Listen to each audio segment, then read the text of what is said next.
Alright, today we are going to take a look at Chapter 13, which is the political parties. Today we're just going to look at some of the basics to it and then look at party history.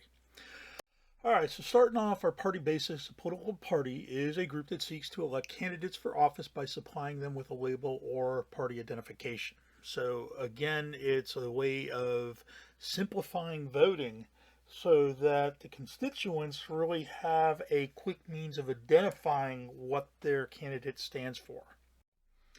Now, the view of the party, again, like I just said, it kind of what I was describing is it gives a label to the voters. Okay, it's also an organization to recruit to get recruits and campaigners. So, in other words, people that want to volunteer or activists can actually join this, and it actually acts as leadership for the candidates. In other words, it can direct them about policy if they're not sure about a given situation. Historically, you look to your party leadership, and the party leadership would actually tell you how you should act or how you should vote on a given situation. Now, when we look at party history, the oldest party in the country is the Democratic Republicans, which will later be shortened to just the Democrats. They were actually at the time known as the Republicans, but that is not the Republican Party that actually exists today. These group, of course, they favored an agrarian society and pro-France, which again fits right along with Thomas Jefferson. And again, remember, they were hardcore Southern. So when we think of the Democrats, up until the Civil Rights Movement, remember, that was their stronghold. The Democrats were solidly entrenched in the South. Now, Hamilton, of course, founded the Federalist Party, but again, this really kind of ended up getting destroyed when he died in the infamous duel. They favored industrialism, they were pro British, and largely Northern. And the problem was when he was killed, you then had John Adams as the leadership, and unfortunately, Adams was not a very popular thing. Even in his own memoirs, he had actually said that he was obnoxious and disliked by pretty much everybody in Congress. So the Federalists, they didn't really expand. Once they ended up getting the approval of the Constitution, their power really actually started to wane, and other parties stepped in to replace them. Okay. The big one that will actually come up was the Whigs. The Whigs will actually start to oppose Andrew Jackson. Jackson starts off as a Democrat, and as we move closer to the Civil War, these become the two main parties that are actually competing for votes. And again, remember, we generally have a two-party system. You do have some smaller parties, third parties that pop up, but they really don't gain any major foothold. Of course, during the Civil War, slavery is going to be the big issue, cause damage to both parties, and realignments really based on region. As a result of this, the Southern Whigs were totally annihilated, pretty much were blown apart, and really had nothing left down in the South. The Northern Whigs were actually absorbed by the new emerging Republican Party. And the Democrats, though, originally were divided into northern and southern camps. And what happened was a lot of northern Democrats either faded away or stuck solely to local politics at the state level, and really the party died off at the federal level.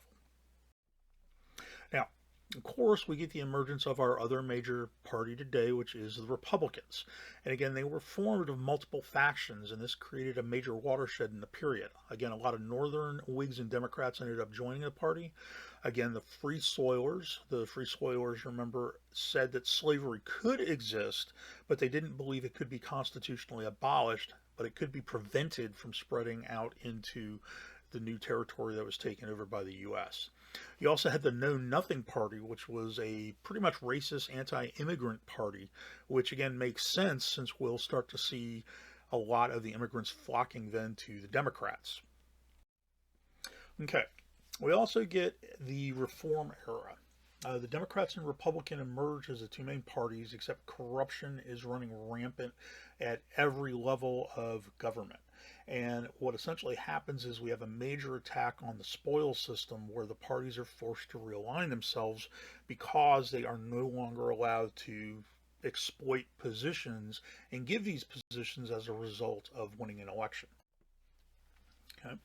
So what we end up seeing that in the reform era, we kind of get the main core of our parties today. The Democrats, of course, focus on big city and minority. And along with that, we tend to see social welfare programs are also in need of that, which again, it makes sense. If you get the minorities, most of them are attracted to cities because of jobs. This becomes a strong point throughout the United States. Most large cities today do tend to be more democratic. And of course, they still had the farmers at the time. Now, again, remember, this will change later as we move away from small individual farmers to the large corporate farms. Republicans are generally going to be supported again by the rich and big business. And again, what we'll see is again, when we end up having, of course, the civil rights movement, we have that other shift where they actually attract a lot of former Democrats. Now, again, party decline. Again, one of the big problems that has happened recently in years is voting patterns have changes. The norm used to be what was called straight ticket voting. In other words, you walked into the voting booth and you just said, I'm a Republican, and everybody you picked was Republican. Or you walked in and voted Democrat that way. What's happening now is that, again, we're starting to see a lot more split ticket voting. In other words, some candidates are better received as Republicans, other candidates are generally received better as Democratic. For example, in my own opinion, I tend to take a more extreme view on crime and criminal activity, and as a result of that, I actually tend to favor Republican candidates, particularly like for sheriff. However, again, when it comes to social programs and other things like that, I tend to vote more Democratic. So again, split ticket voting has actually become much more commonplace today than it was in the past. Now, one of the things that actually also kind of helped this and did this is generally how the ballots were originally set up, because initially it was left up to each state and there was no actual standard. You have what was called the office block, which was the Massachusetts style, which lists all the candidates of a given office under the name of that office. So in other words, it would have president, and then they would list the three, and then you would have uh, you know, judge being voted on if the state actually has judge voting. Then you have what was called party column. Party column is where Indiana, where it listed everybody basically essentially by their party, and you could literally just run down the list. Office block has actually become more commonplace today, though, and again, this again causes more split ticket. Again, because you can see with this one, the Indiana column, if I wanted to vote Republican or Democratic or prohibition in this case, I could simply walk in and just label everybody straight on down.